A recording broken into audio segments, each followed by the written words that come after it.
麦わら屋どうした？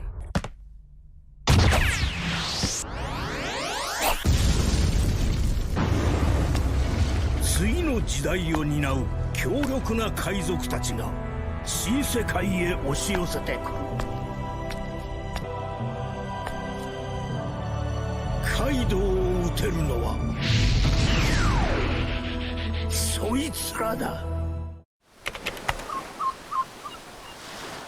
What's up, everybody? We're back again with some Red Purple Luffy, this time going against Robin. This is round 2 from my adventure with playing some Red Purple Luffy in OP09. So far, honestly loving this deck, and I liked this deck a lot back in OP07.5 the last time I played it, but man, did this deck get some absolutely awesome new toys, and we're going to see a lot of those toys today as we already got one in hand. It's been Beckman. We can see a Yasop off top. 9-drop Luffy, also great in this deck, and then the Usopp counter. Now, I would love to have a 9-drop Luffy as a nice little curve filler, but I do have the 9-drop Newgate in hand, and we're playing against Robin, which means we need some counter here, because Robin's going to be swinging pretty hard here every single turn, and Robin has Banish, so that means I'm not going to get those cards back. Robin's going to go ahead and swing 8k, just like good old Robin likes to do, ramping 1, discarding a Shiroshi. And I really don't want to take it here, and we're just gonna give him 2Ks and go to my turn here. Unfortunately, lost the die roll. Would have really loved to see the die go first in this specific matchup, especially against Robin. Robin loves going first. Robin so easily can swing 8k and then swing even heavier the next turn. I decided to keep the Ben Beckman in hand because I actually wanted to use him as a curve filler before I get to 9 Dawn, in case I didn't want to play Captain Kid. Beckman is a pretty solid play for 7. Usually you want one or the other, Kid or Beckman. It looks like I got both in hand, so we're going to have some choices here. Swing 10, we're going to swing 6k and then another 6k with Nami. Typically that's what I'll do with Nami if I'm trying to whittle my opponent down and I don't have a great play on the 4 Dawn turn. And normally we'd play like Bon Clay or Zorojuro, but if we don't have that, we're just going to swing with Nami. That's always what I go for. Just try to pressure my opponent as much as possible, kind of get cards out of their hand, go for their life total. Because ultimately, Red Purple Luffy is an aggro deck, right? It's an aggro control-ish deck, but for the most part, it's just an aggro deck. You're controlling the board by trying to deal with threats, but also just keeping yourself at such a high total. Oh my goodness, we don't have a lot of plays this turn. 6 Dawn, would have loved to see a ramper at some point in the last turn. Last turn Bon Clay would have been amazing. Could have been at 7 Dawn to try to deal with it, but we're just going to go ahead and swing 12k here. This is the most brain off turn. Just know it. Got nothing to do. We're just going to swing swing 12k. Going to get Robin down to 2, which is pretty great, but Robin does have a 7k on board. That 7k is going to require 2k for me to get out of unless they start swinging 8k with that card. Newgate, pretty interesting card for the Robin deck. Allows you to kind of reorder your life, get some of those triggers where you want them to get, and then also just being a 7k body is pretty solid.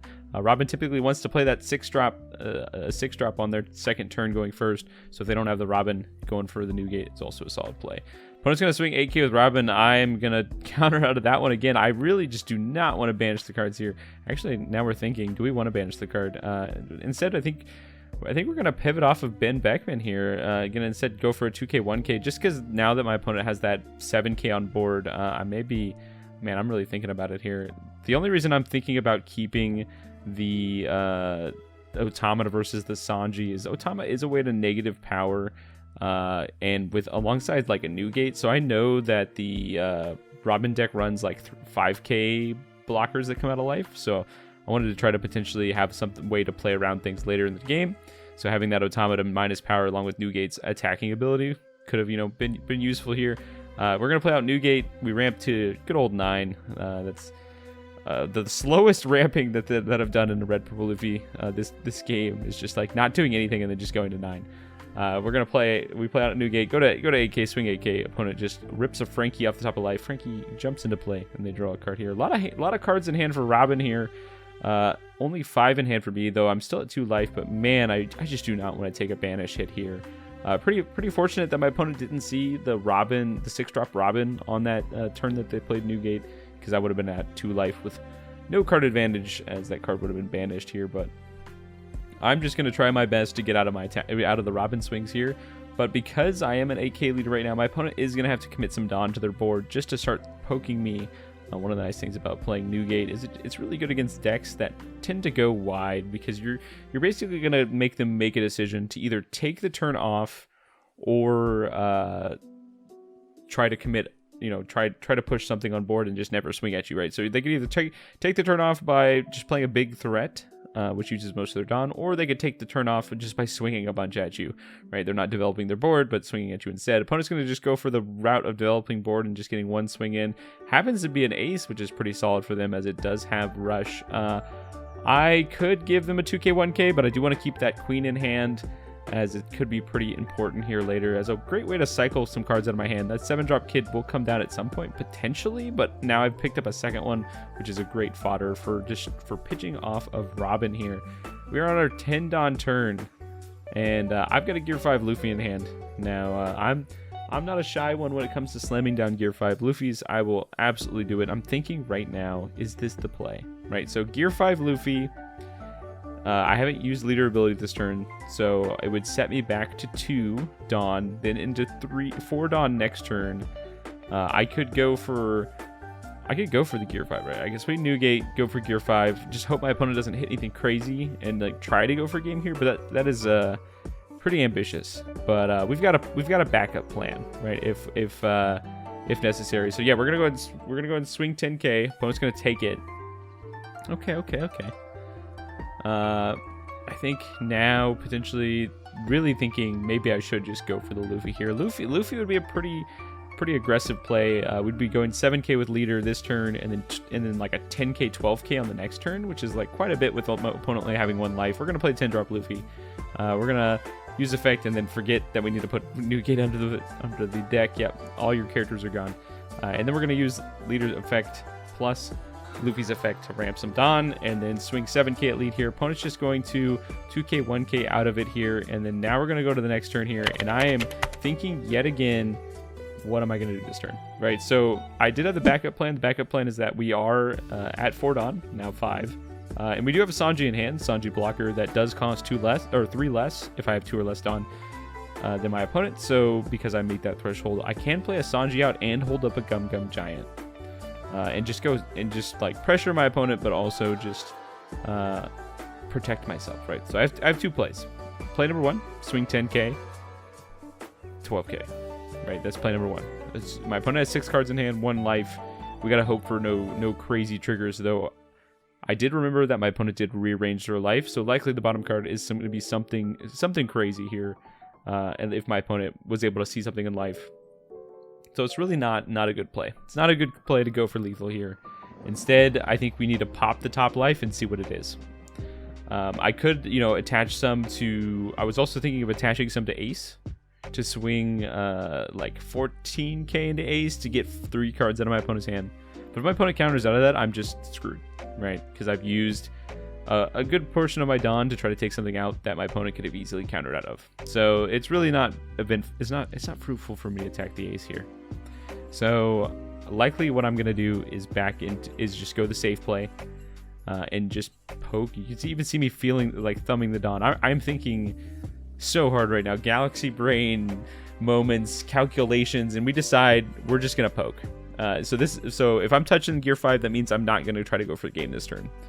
We're going to see what that life is, because we know my opponent looked at it, and if it's something crazy, we're not going to get caught with our pants down with 4 Dawn attached to our leader. So we're going to go ahead and swing 12k. We're going to send that at lead, and opponent's thinking for a little bit, could potentially counter out of it here, and does have 6 cards in hand, could have a bountiful amount of 2ks, only seen 3 2ks from him, and he hits the 0 cost life. Now remember, my opponent does know that's there because they put it there with Newgate rearranging their life, so I'm really glad I didn't go for it there. So if I had done it the other way around, swung with lead for 10 first, my opponent would have just been not dead here. So my opponent's going to counter out of the 6k, and then we're going to use 3 and play a Sanji, and we're going to leave 1 up for Gum Gum Giant and just pass to my opponent. We've got 1k, 2k, looks like we've got 5k in hand and a Gum Gum Giant. Gum Gum Giant's going to plus 4k and technically cycle out. Oh, look at that nice little Blackbeard. That wasn't me who pulled that up. I know people are going to say, oh, you pull mangas all the time. Yeah, I know I've pulled 4 mangas, but that wasn't me. That was a guy at locals who funny enough mains Blackbeard, pulled a Blackbeard manga out of his entry pack, which is absolutely insane and absolutely on theme. But really glad that I decided not to go for lethal here. And now my opponent's kind of faced with a choice, right? I'm with 1 life, I've got 1 blocker, and I've got 6 cards in hand with 1 Dawn open, right? I could 100% be bluffing the Gum Gum Giant. Such a fantastic card to bluff in situations like these, but I do have it. So my opponent has, 5 swings on board.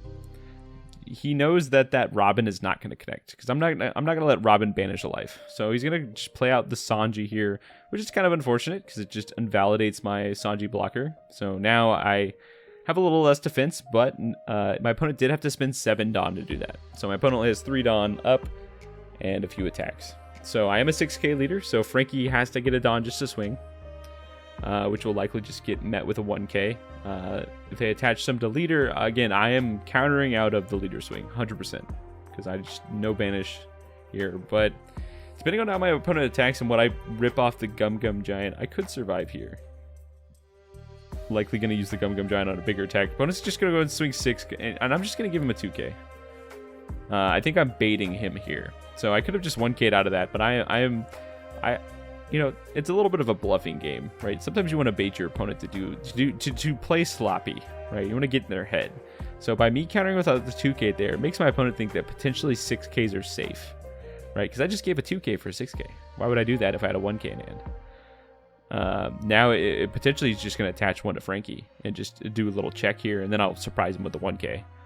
But it could, the hard thing with bluffing in this game is sometimes it doesn't pay off because your opponent is unfazed by the bluff, right? I should have definitely, in hindsight, just used a 1k there, but we're just gonna roll with it and see what happens. Opponent definitely in the tank still, and I'm just sitting here just waiting.